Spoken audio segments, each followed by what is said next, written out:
Falando nisso, vamos falar então da rodada da Copa do Brasil. A terceira fase começou. Tivemos os jogos de ida nessa semana e agora só no dia 21 que a Copa do Brasil volta. Então vai ter 2 semanas de descanso e preparo para os times, né? Aqueles que não estão na Libertadores ou na Sul-Americana vão ter tempo aí para descansar e se preparar para o jogo da volta. Quem está na Libertadores Sul-Americana vai ter que usar suas forças lá também, né? Principalmente aqueles que estão precisando de resultado. Bom, vamos começar aqui com Bahia e Criciúma, que foi o primeiro jogo na terça-feira. Vitória de 1-0 para o Bahia. O Criciúma que está invicto no Brasileirão, fez 4-0 no Vasco na rodada passada, em São Januário, vinha embalado para esse jogo, mas se eles fizeram 4 gols no Vasco, contra o Bahia apenas finalizaram 4 vezes, todos os chutes foram para fora. O Bahia finalizou 17 vezes, sendo 5 na direção do gol, e o Tassiano marcou o gol da vitória do time do Rogério Ceni. Vitória importante em casa, consegue uma vantagem mínima para o jogo da volta, mas o Bahia, pelo investimento que fez, é favorito para se classificar. Poderia até ter conseguido um resultado melhor em casa, né? Pelas oportunidades que criou e pelas oportunidades que o Criciúma não teve.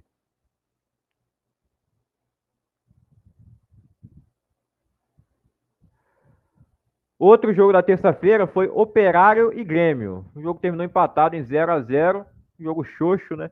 Sem graça. E o Renato Gaúcho na coletiva falando que é muita viagem, que cada dia dorme um colchão diferente, né? Aquela história de sempre. E o Operário teve mais posse de bola e mais finalizações no total, né? Mas apenas um chute no gol e nada que levou perigo, né? Tenho pena de quem assistiu esse jogo. Ainda bem que eu não assisti. Imagina assistir um jogo desse depois de ver Real Madrid e Bayern de Munique na Champions, né? Tem que ser maluco. E o último jogo da terça-feira foi Atlético Mineiro Sport, 2-0 para o Galo. Zaratio e Guilherme Arana marcaram os gols do Atlético Mineiro. Gustavo Scarpa tinha marcado um gol também nessa partida, ele está marcando gol todo jogo, mas dessa vez o gol foi anulado por impedimento. O Hulk, que foi poupado contra o Cuiabá, estava de volta nessa partida, fez um bom jogo. O Galo poderia ter aumentado essa vantagem, né? 2-0 é uma vantagem boa, mas pequena ainda. Só que o Galo tem tudo para passar, né? É um time muito mais forte que o Sport, está na primeira divisão, é um favorito para ganhar a própria Copa do Brasil, a Libertadores, o Brasileiro. Ele é favorito em todas as disputas que ele está, né? Todos os campeonatos que o Galo está participando, ele é um dos favoritos a ganhar. E o Sport vai tentar ir com o apoio da sua torcida, que eu nem sei se ele vai poder ter, né? Porque o Sport está com uma punição. O Sport e o Santos, né? Tem jogo que tem torcida, tem jogo que não tem, não está fazendo sentido. Mas, de qualquer forma, eu acho que o Galo já conseguiu encaminhar muito bem a classificação para a próxima fase. Na quarta-feira, às 4 da tarde, no mesmo horário de Borussia Dortmund e PSG pela semifinal da Champions League, a CBF marcou aí no dia do trabalho, né? Porque era feriado, vamos colocar um jogo cedo, 4 horas. Sampaio Corrêa e Fluminense, jogo disputado em Cariacica, no Espírito Santo. Sampaio Corrêa vendeu seu mando de campo, né? O Sampaio Corrêa que é lá do Maranhão, não é o Sampaio Corrêa aqui do Rio de Janeiro.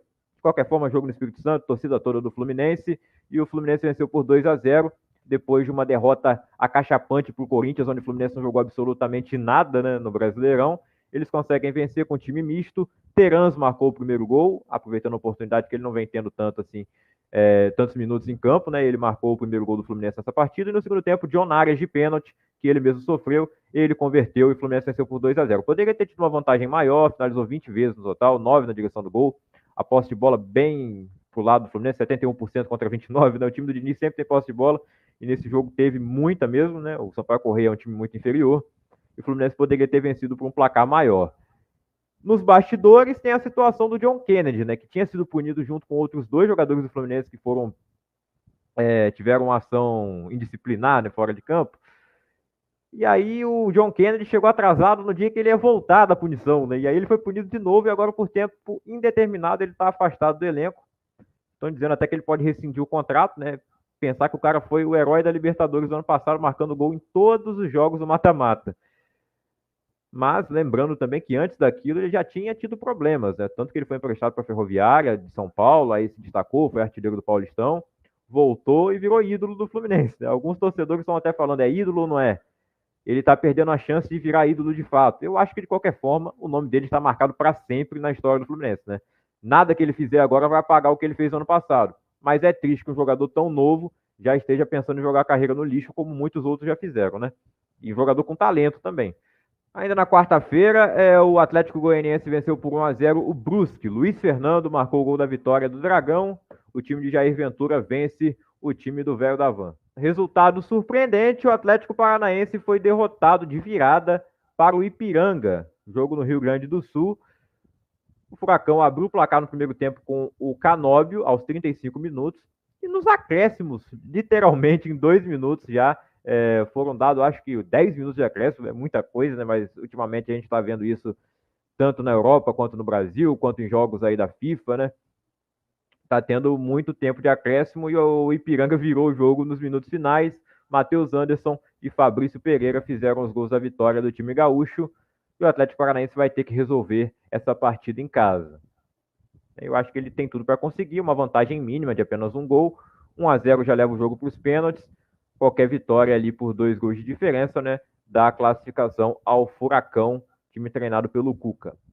No Castelão, Fortaleza recebeu o Vasco e o jogo terminou empatado em 0-0. Resultado que os vascaínos comemoram bastante como uma vitória, porque foi isso. Fortaleza teve muita chance de marcar gol, foram 16 finalizações no total, 6 chutes na direção do gol, 6 defesas do Léo Jardim, teve uma impressionante. Eu acho que o Pikachu também não estava com muita vontade de fazer gol no Vasco, não, né? A lei do ex ele não queria fazer, acho que ele ainda tem um carinho pelo Vasco, chutou as 2 bolas em cima do Léo Jardim. Fora outras oportunidades perdidas, teve bola na trave no final, chute para fora no final, e no final quase que o Vasco consegue uma chance de empatar ainda. Ele teve a chance, mas a cabeçada foi fraquíssima nas mãos do João Ricardo, goleiro do Fortaleza. 0-0, resultado que o Fortaleza pode lamentar, porque daqui a 2 semanas, eu não sei se o Vasco vai estar com o treinador ou não, né, porque depois do dia 20, né, o Campeonato Português vai terminar antes.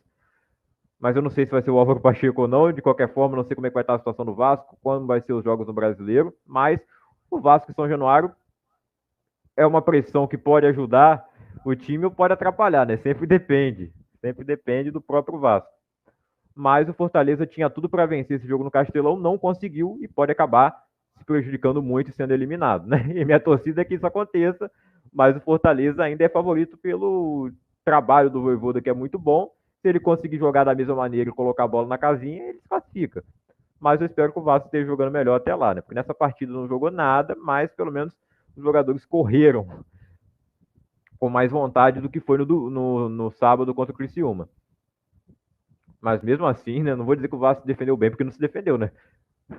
O Léo Jardim teve que fazer 6 defesas e os outros 10 chutes do Fortaleza foram para fora, mas vai o perigo, né? Fora a bola na trave. Eu acho que foi 2 na trave, né? O Corinthians foi até Natal enfrentar o América de Natal, do Rio Grande do Norte, e venceu de virada. Norberto abriu o placar para o América aos 13 minutos. Aos 30, Breno Bidon empatou para o Corinthians, um jogador aí da base que está se destacando muito nesse momento ruim do Corinthians. O Breno Bidon vencendo nos destaques do time. E o Kaká, que foi tão criticado, acaba marcando o gol em 2 partidas seguidas. Marcou o 3º gol contra o Fluminense na vitória do Brasileirão na 4ª rodada e marca o gol da virada que dá a vitória ao Corinthians sobre o América de Natal na Copa do Brasil. Importante para o Corinthians conseguir 2 vitórias seguidas. É uma vantagem mínima, mas em Itaquera eu não acredito que o Corinthians vai ser eliminado pelo América de Natal, né? E o segundo jogo seguido do Carlos Miguel, e teve que trabalhar, hein? Trabalhou muito mais que no jogo do Fluminense, né? No Fluminense ele mal sujou o uniforme, e nesse jogo ele teve que fazer ali umas 3, 4 defesas importantes, hein? Mas eu acredito que o Corinthians vai conseguir a classificação em Itaquera, na Neoquímica Arena. No Maracanã, o Flamengo venceu por 1-0 o Amazonas. Você fala Amazonas.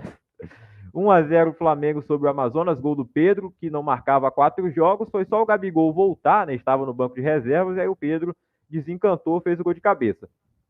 O Gabigol entrou no segundo tempo, teve 35 minutos ali para jogar. O Tite depois falou na coletiva que se arrependeu de colocar ele tanto tempo em campo, porque estava muito tempo parado, não sei o quê, papapá. E aí a torcida vaiou o Tite no final, xingou, porque o Flamengo não jogou nada. Seguinte, o trabalho do Tite é bom, né? Ele ganhou vários títulos. Ganhou o Campeonato Carioca, que o Flamengo não ganhou nos últimos 2 anos, né? Vale lembrar. Perdeu os 2 para o Fluminense, nesse ano ganhou. Ficou um tempão invicto, né, sem perder. A última derrota tinha sido no ano passado, aí perdeu na Libertadores. Quando perdeu na Libertadores, começou a perder um atrás do outro agora, né? Perdeu na Libertadores e perdeu pro Botafogo. Agora vence, mas parece que o Flamengo perdeu, né? Venceu, mas parece que perdeu, nem que empatou. Do jeito que a torcida ficou depois do jogo. Nem mesmo a volta do Gabigol pôde abafar isso, até porque ele não teve grande destaque, né? Se ele faz um gol, aí talvez, mesmo que jogasse mal, isso fosse abafado, né? Porque o Gabigol voltou e marcou um gol. Mas não, né? Então o Tite vai sendo muito criticado. Eu acho que os jogadores também poderiam estar jogando um pouquinho melhor. Mas o Tite não é um gênio do futebol bonito, né? Pô, todo mundo criticava ele na seleção, vocês achavam que no Flamengo ia ser como? É um técnico resultadista. E eu acho que isso pode funcionar mais no pontos corridos do que no mata-mata. Só que no pontos corridos o Flamengo também tá bobeando, né? Perdeu pro Botafogo, empatou com o Palmeiras aquele jogo antes. E nenhuma das vitórias ele convenceu, né? Nem contra o São Paulo, nem contra. Até contra o São Paulo jogou bem, né? Mas contra o Atlético Goianiense, por exemplo, que foi até uma vitória polêmica. Bom, o Flamengo é favorito para se classificar contra o Amazonas, obviamente. Mas vamos ver como é que vai ser lá em Manaus. A tendência é que tenha muito mais torcida do Flamengo, né? Apesar dos ingressos estarem bem altos. E houve muita reclamação sobre isso também, mas eu acho que o Amazonas está no seu direito de cobrar o ingresso no preço que for, até porque se ele está vendendo muito ingresso para a torcida adversária, que cobre mais caro mesmo. O Flamengo não pode fazer isso, né? O Amazonas tem que se beneficiar.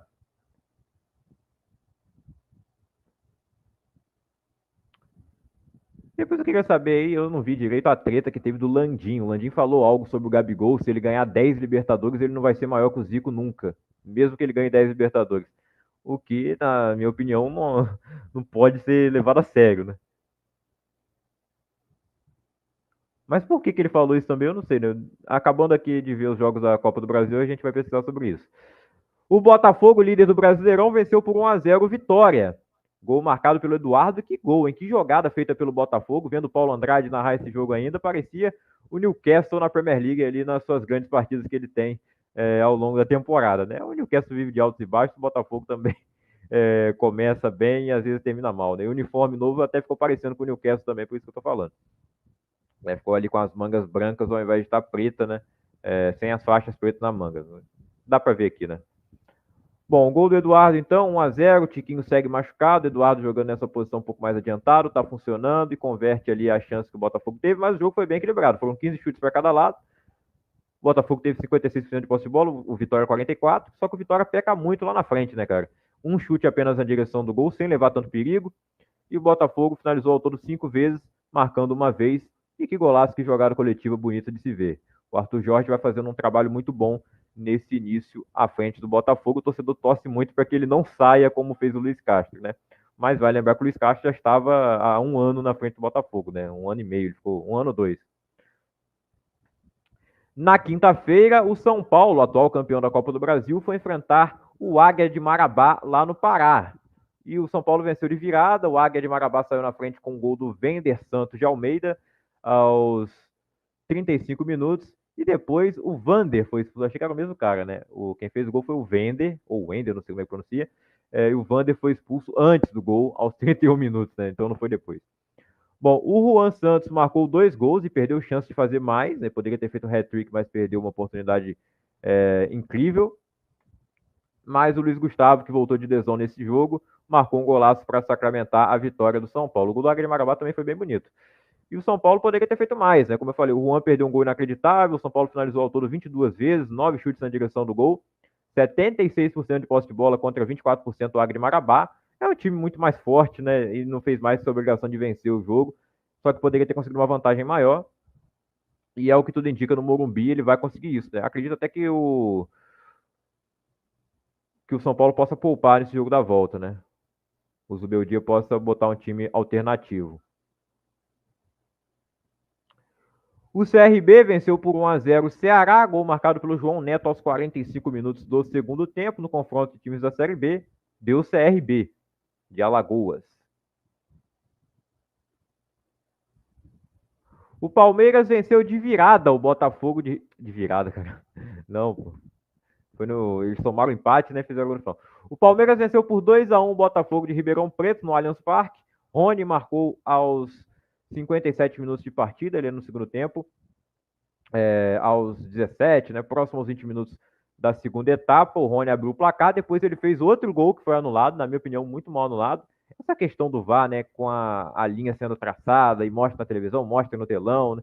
Agora todo mundo vê em tempo real, mas é muito mal feito, né? A imagem é horrível. Os caras começam traçando em cima do rosto do jogo. Sei lá, cara, não é bem feito aquilo. Eu não consigo confiar 100% de jeito nenhum. Tinha que ter a tecnologia do impedimento semiautomático, mas é como você me fala, não tem na Premier League, como é que a gente vai cobrar que a CBF tenha isso? Embora o John Textor tenha se oferecido lá na CPI, ele se colocou à disposição para pagar isso em todos os estádios do Brasil. Então, o que a CBF está esperando para... quer pagar, paga, bota aí. E a CBF tem dinheiro para fazer também, né? Mas já que alguém quer patrocinar, e ela não quer fazer. Bom, pois bem, o Rony fez outro gol que foi anulado, aí o Patrick empatou para o Botafogo aos 45 minutos do segundo tempo, e nos acréscimos, já na reta final, parecendo aquele jogo da Libertadores contra o Independente Del Valle, Estevão faz o gol da vitória, e o Abel rasgou elogios a ele na coletiva, disse que vai pedir para a Leila não vender o jogador, né, que tem 17 anos. Ele tem 16 ainda, né? Eu acho que ele vai fazer 17, ou vai fazer semana que vem. É um moleque muito talentoso realmente, né? O Hendrick acabou de ser vendido para o Real Madrid, já está vendido desde o ano passado, né? E vai sair agora no meio do ano. E o torcedor espera que ele possa ficar um pouco mais de tempo aqui no Palmeiras, né? O Chelsea está interessado, diz que o Barcelona também. No Real Madrid, eu acho que já tem muito brasileiro lá, né? E muito atacante também. O Estevão não era da mesma posição do Rony. Do Rony também não, né? Do Hendrick. Mas vamos ver quanto tempo mais ele fica no Palmeiras, né? O Abel disse que quer que ele fique até 2027, pelo menos. Aí já perguntaram, o Abel vai ficar até 2027? Aí ele falou, não sei. Né? O contrato é até 2025 por enquanto. Mas eu acredito que ele vai seguir com um bom trabalho e o Palmeiras vai querer renovar, né? Mas resta saber se ele vai ter uma proposta interessante para sair. Eu tenho certeza que ele vai querer sair em alta, né? Ele não vai querer ser demitido, né? Porque é aquele negócio, se você fica muito tempo, uma hora ou outra acaba sendo demitido. É difícil ficar, sei lá, tipo o Alex Ferguson, né? Que aposentou no Manchester United. Alguém, na maioria das vezes, os caras são demitidos. O Wenger, ele saiu do Arsenal e aposentou, mas se eu não me engano, ele foi demitido, né? Já na reta final não estava legal. Eu não tenho certeza, posso estar falando besteira, né? Mas ele aposentou logo que ele saiu do Arsenal. O Goiás venceu por 1-0 o Cuiabá. Thiago Galhardo fez o gol da vitória do Esmeraldino. Gol aos 47 minutos do primeiro tempo, né? Os acréscimos ali da primeira etapa. Vitória do Goiás para cima do Cuiabá. Vantagem mínima para o jogo da volta lá no Mato Grosso, né? O Cuiabá segue sem treinador.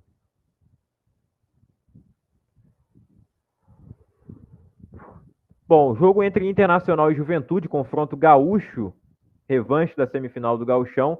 O jogo foi adiado, a princípio, para o dia 10, na semana que vem, na sexta-feira.